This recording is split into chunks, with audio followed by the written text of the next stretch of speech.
Fala Nação, produzimos um programa Fala muito especial. O convidado dessa vez foi o nosso presidente Rodolfo Landim. O resultado ficou tão bom e com tantas informações que decidimos dividir o programa em duas partes. O primeiro você assiste agora aqui na Flá TV.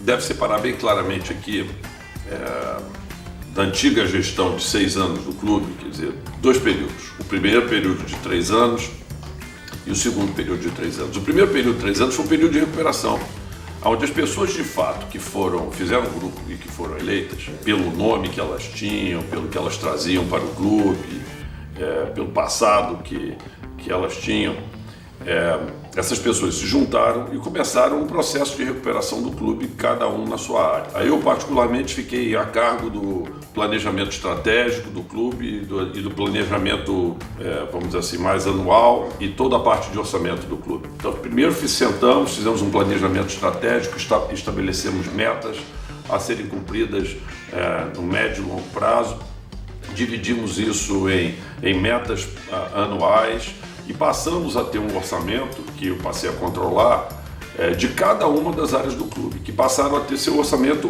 e foram controladas para isso, porque no passado o que a gente viu é que não era uma prática dentro do clube que esse orçamento de fato fosse controlado, e essa foi a razão pela qual os custos do clube acabaram estourando em outras gestões e tudo isso. O Tostes, que era muito importante, ficou cuidando do caixa do clube no dia a dia, como a gente ficava conversando, eu controlando as contas dos vice-presidentes para não deixarem que eles avançassem, e o Tostes cuidando basicamente do dia a dia do caixa. Também foi muito importante o aumento das receitas do Flamengo. O Flamengo teve 212 milhões de receita no ano de 2012. E nós tivemos ao longo desses 3 anos subsequentes, 13, 14 e 15, aumentos de receita que nos levaram acima de 400 milhões. Então, isso era muito importante, isso foi feito com estabelecimento de novos produtos, como o sócio-torcedor, que foi coordenado pela área de marketing. Conseguimos aumentar a bilheteria, conseguimos, com também o prestígio das pessoas que estavam, os contatos das pessoas que estavam, quer dizer, na gestão, trazer novos patrocinadores para o clube. Então, tudo isso na área de marketing, da vice-presidente de marketing, estava entregue ao BAP. Tivemos um trabalho de recuperação também dos controles da parte jurídica, de levantamento, vamos dizer assim, dos passivos do clube, que foi importante. A renegociação das dívidas financeiras com os diversos credores do clube, onde tive uma participação importante, o Tostes teve uma participação fundamental, a renegociação, vamos dizer assim, também dos spreads, dos empréstimos do clube, onde eu particularmente me envolvi diretamente com essas pessoas, ou seja, o núcleo das pessoas que hoje estão na gestão do Flamengo que ficaram responsáveis, vamos dizer assim, por todas as áreas importantes da recuperação de 2013 a 2015. Vamos deixar isso bem claro aqui. Terminado 2015, esse grupo saiu, pelo menos essas pessoas-chave saíram porque compromissos políticos não foram cumpridos, e o resultado que a gente vê nesses próximos 3 anos, que podia se esperar grandes resultados para o Flamengo, esses resultados não vieram. E eu acho que isso ocorreu por alguns motivos, mas eu gostaria de frisar assim, um que eu vejo com muita importância, que é o estilo de liderança, né? A capacidade de liderança e o estilo de liderança que a gente tinha. Os investimentos que foram feitos foram muito mal feitos, na minha percepção, salvo algumas poucas exceções. O clube não conseguiu atingir resultados. Os resultados esportivos foram de um grande fracasso, né? A gente passou no futebol, por exemplo, tivemos 3 anos e mesmo com um clube com uma capacidade de investimento muito maior, o que nós conseguimos vencer foi um campeonato carioca. O que vamos combinar é muito pouco, né? Isso nos animou a voltar para o clube, porque a gente tinha feito um trabalho tão grande durante 3 anos de recuperação. Entregamos o clube em 2015, numa situação tão boa de investimento. E a gente vê que aquilo tudo foi deixado de lado e que, na nossa percepção, se a gente continuasse com esse mesmo grupo de gestão à frente do Flamengo, isso ia continuar. Essa é a grande realidade. A gente não ia modificar absolutamente nada, porque as pessoas pensavam pequeno. A verdade é essa. E eu dou como grande exemplo aqui, por exemplo, o orçamento que nós recebemos. Então nós recebemos um orçamento para investir 108 milhões de reais esse ano, tá certo? E vender 80 milhões de jogadores. Assim, se alguém acha que o Flamengo ia conseguir dar um salto para chegar a ser o melhor clube brasileiro e o melhor clube sul-americano, como a gente queria, com esse nível de investimento, tá errado. A gente ia continuar a ser um competidorzinho para chegar em terceiro, quarto, e se muito chegar em segundo no Campeonato Brasileiro. E não era isso que a gente queria, e não era isso que a gente acreditava.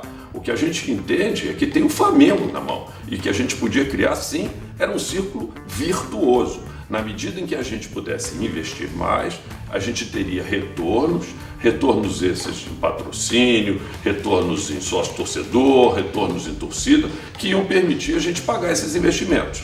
Tem risco aí embutido nesse processo? Claro que tem, mas na minha vida empresarial eu sempre corri risco, e eu acho que as pessoas têm que correr risco, e principalmente quando a gente tem um tremendo de um ativo na mão, que é o Flamengo e essa torcida apaixonada de 42 milhões de pessoas. É impossível que uma pessoa que esteja à frente do Flamengo pense pequeno. Ninguém pode ficar à frente do Flamengo pensando pequeno. Nós fizemos foi o seguinte, sem fazer nenhuma loucura, mas acreditando muito, vamos dizer assim, na nossa qualidade de decisão, nós ampliamos e muito o investimento. Esse ano, nossos investimentos foram quase 3 vezes maiores do que os investimentos que tinham sido previstos, porque nós queríamos, de fato, colocar no nosso plantel jogadores que permitissem fazer uma diferenciação e permitir ao Flamengo ter os resultados esportivos que acabou tendo, sem cometer loucura nenhuma. Por quê? Porque nós fizemos isso fazendo investimentos de longo prazo. Esses jogadores foram contratados, alguns para jogar apenas 1 ano, mas outros estamos tentando renovar, como é o caso do Gabigol, mas na sua maioria investimentos com contratos de 3, às vezes 4 anos, mas com os desembolsos para aquisição do passe desses jogadores também no longo prazo. Tem risco embutido? É claro que sim. Nós precisávamos acertar, porque se nós errássemos nesses investimentos, na hora de nós vendermos esse jogador, para podermos substituir esse jogador, nós teríamos que vender os jogadores com um preço menor e voltar a adquirir jogadores pelo menos no preço daqueles que a gente adquiriu. Mas a gente tinha uma consciência de que o trabalho que ia ser realizado pelo nosso departamento de scout agora, reestruturado, com quantidade de profissionais muito boa, com um nível de informação sobre os jogadores ia ser muito bom, e a probabilidade de erro que a gente ia ter nessas escolhas ia ser muito menor do que aquela quantidade gigantesca de erros que nós tivemos no passado. E nós estávamos certos, os resultados vieram, os jogadores todos que nós contratamos foram com sucesso, eu diria para vocês até acima das expectativas, não erramos absolutamente nada. Na nossa percepção, nós acertamos todas as contratações que nós fizemos e os resultados estão aí.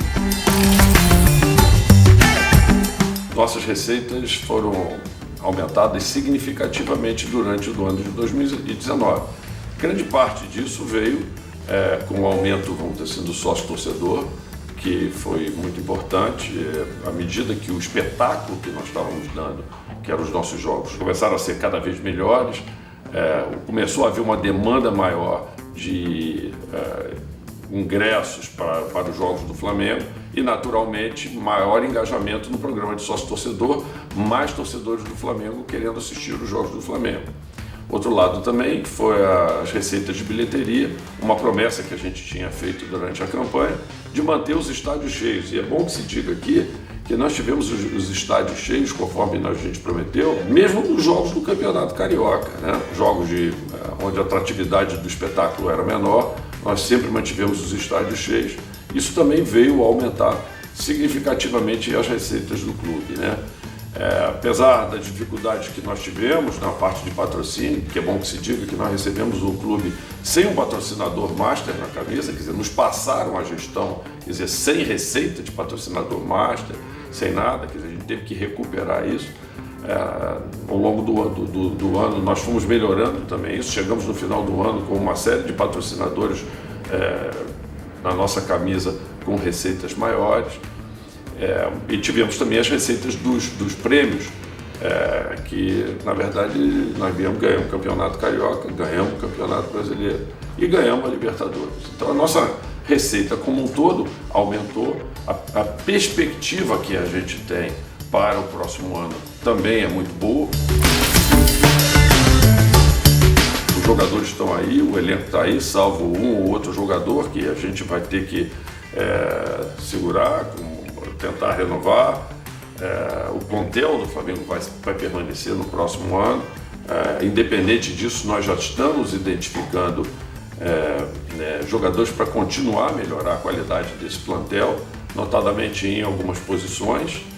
A gente quer melhorar esse grupo para o próximo ano, mas serão investimentos muito menores e pontuais, uma vez que os principais investimentos para a formação desse grande grupo vencedor já foram feitos, e lembrando que a gente vai ter que continuar a pagar esses investimentos a partir no ano de 2020 e inclusive no ano de 2021. Foi um marco, eu acho, assim, de ousadia que nós fizemos. Na verdade, nós queríamos, e foi o que a gente discutiu muito durante a nossa campanha e tal, que a gente queria fazer o Flamengo voltar a jogar o que a gente torcida chama de jogar bonito, jogar propondo o jogo, jogar em cima do adversário, jogar o tempo todo para ganhar. A gente imaginava isso, esse era o nosso sonho, mas a gente entendia que para fazer isso era necessário não só a gente ter um técnico que tivesse esse tipo de filosofia, tivesse uma forte liderança, né? Mas que a gente tivesse um plantel qualificado. A gente entende que atendeu, vamos dizer assim, esse nível de qualificação a partir da segunda janela do ano, quando nós tivemos 4 novos reforços, né? Nós tivemos os primeiros 4 grandes reforços do clube na primeira janela e tivemos os 4 últimos grandes reforços na segunda janela. E nós entendemos que era hora também para a gente dar um salto de qualidade no nosso técnico. O nosso departamento de scout trabalhou muito na identificação desses potenciais técnicos e nós fomos buscar o Jorge Jesus. Ele teve conversas iniciais com o nosso vice-presidente de futebol, com o nosso diretor de futebol, uma vez já avaliado pelo nosso departamento de scout, e pelo grupo que gerencia o futebol, que a gente chama do Comitê do Futebol. E eu particularmente fui ter uma conversa pessoal com ele na Espanha para conhecer ele e acho que conheci um sujeito que era minha alma gêmea. Não tive muita dúvida disso. Ele é um sujeito extremamente trabalhador, acorda cedo, vai dormir tarde, dorme pouco, é focado, detalhista, quer ganhar tudo o tempo todo, odeia perder, como eu também odeio perder, sempre falo isso, entendeu? Então, assim, foi uma comunhão de comportamentos que eu vi ali que existiam entre nós dois, que seria perfeita, né? Um sujeito que gosta de desafio, encarou o fato de vir morar num país diferente, numa cultura um pouco diferente, apesar de não ter a língua diferente, mas numa cultura diferente. Ele encarou esse desafio, entendeu a grandiosidade do Flamengo, conhecia a história do Flamengo profundamente. Ele é um grande estudioso de futebol e acho que foi uma grande decisão acertada que nós tivemos de trazer o Jorge Jesus para cá. Ele é um grande líder, não resta dúvida sobre isso. Ele se encaixou perfeitamente. Eu acho que também a qualificação técnica, não só técnica eu diria, mas também de maturidade que alguns jogadores acabaram trazendo para o grupo nessa segunda janela, vieram ajudar, vamos dizer assim, a que esse comportamento geral da equipe fosse o melhor possível nesse segundo semestre. Um assunto que sempre vem à baila é o do Conselho do Futebol, do papel dele e do porquê que eu resolvi instituir esse Conselho do Futebol. Se a gente for ver as decisões que foram tomadas no futebol ao longo dos últimos 3 anos, a gente vai ver assim, apesar de alguns acertos, volto a falar aqui, mas nós tivemos muitos erros, né? Muitos erros e muito desperdício de dinheiro do Flamengo em contratações que, na minha maneira de ver, chegaram ao nível do absurdo em alguns casos, né?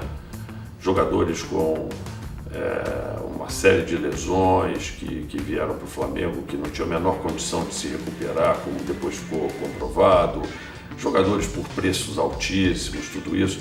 E quando a gente via, quer dizer, o processo de decisão, existia lá uma área de inteligência de mercado, mas na verdade era uma área que tinha 2 profissionais e um deles acabou saindo junto com o diretor de futebol do Flamengo e foi embora. Ou seja, você não tinha uma estrutura dentro do Flamengo para poder dar suporte ao processo de tomada de decisão, que é o processo talvez mais importante que tenha dentro do Flamengo, porque é onde sai a maior quantidade de recursos do clube. Então, o primeiro ponto que a gente fez foi essa área, que era chamada de si, a gente chamou hoje de departamento de scout, né? Nós estruturamos essa área, hoje tem lá algo com 15 profissionais trabalhando, fazendo, vamos dizer assim, em processos bem estruturados, avaliação dos nossos jogadores, dos jogadores potenciais que a gente possa vir adquirir no mercado dentro do nosso planejamento estratégico, acompanhamento de tudo isso, o acompanhamento das lesões e um pouco até que eu cobro, vamos dizer assim, a análise social, o comportamento social desses jogadores, porque a gente quer entender também um pouco se esses jogadores vão conseguir fazer parte de um grupo e o tipo de comportamento que eles vão ter extra-campo, porque a gente entende que isso também pode prejudicar o desempenho dele até como atleta. Então toda essa análise é feita para um processo de tomada de decisão, mas mais importante, em vez de ficar essa decisão na mão de uma pessoa, dividir essa decisão dentro de um grupo de pessoas, que é o comitê de futebol. Então hoje você tem um departamento de scout estruturado para poder levantar os dados, passa para o comitê do futebol e esse comitê do futebol reporta a mim, que, em última análise, só foi eu que vou decidir, porque a responsabilidade, no fundo, é minha. Eles têm que me convencer de que aquela contratação, ou mesmo venda, é importante para o Flamengo. Uma vez que essa decisão seja tomada, a gente coloca na mão de uma terceira pessoa, que é de um terceiro ente, que é o diretor de futebol, que é o responsável pela negociação direta com os empresários ou o que quer que seja da contratação dessa pessoa, com total oposição de interesse. Quem seleciona não é quem avalia e não é quem negocia, como em qualquer empresa. Na verdade, o que a gente tinha anteriormente no Flamengo era esse poder todo concentrado em uma única pessoa. Então, o cara que escolhia era o cara que negociava e era ele que fechava os negócios do clube. Então, para mim, a chance de dar errado era muito grande. E essa é a razão pela qual a gente tem, na minha percepção, 100% de acerto nas nossas contratações esse ano, como teve um percentual altíssimo de erros na gestão passada. A condução do futebol profissional, ela é algo que acaba consumindo, vamos dizer, tanto foco e tanta energia, e que, diga-se de passagem, vem sendo tão bem conduzida o dia a dia do futebol pelo Marco Braz, que é um craque, né? Na verdade, se a gente for ver, o Marco foi o último campeão brasileiro como diretor de futebol em 2009 no Flamengo, e essa foi a razão pela qual a gente não teve a menor dúvida de trazê-lo e de convidá-lo para nessa gestão tomar conta do futebol. A forma dedicada com que ele trabalha, com que ele se envolve com o futebol faz toda e completa diferença. Muito bacana, né? E o segundo episódio entrará no ar amanhã aqui na Flá TV. Esperamos vocês!